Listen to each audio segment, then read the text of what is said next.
how can we block the Roblox app on the iPad? Let's get started. If it's your first time in here, most definitely subscribe for more tutorials and explanations like this one. Okay, so in order for that to be effective, we need to open up the settings and find the screen time section.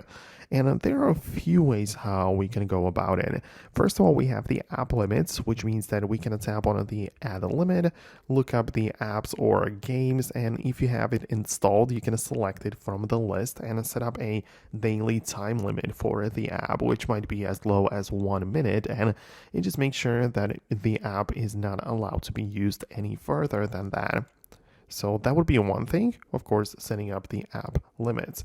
But then what you would have the ability to do is also to block it in case the app hasn't even been downloaded onto the device, but you can block like the general access to the App Store and then downloading apps, right? So you would find that part of the content and privacy restrictions, and there within App Store and iTunes, you can see you can literally disable in-app purchases as well as installing apps to begin with. So you can click on a don't allow, and it means that even if the app hasn't been installed yet, it will not even allow the iPad to do so. So that would be one thing to do as well. And if you mean some sort of like web version of the platform, you can as well go to the App Store Media Web and Games, where you can manage the web content. And as you can see, when we are part of this limiting section, we can like never allow specific websites, which are those which you don't want the iPad to access, right? And you can also type that in if you really wanted to stop access to it in any possible way.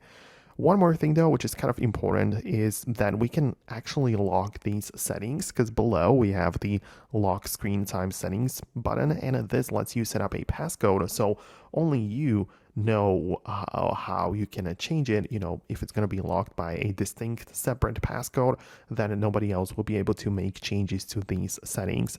So I hope it helps. Let me know if you managed to find what you needed. Hit the thumbs up and subscribe for more, and I hope to catch you later in the next videos too.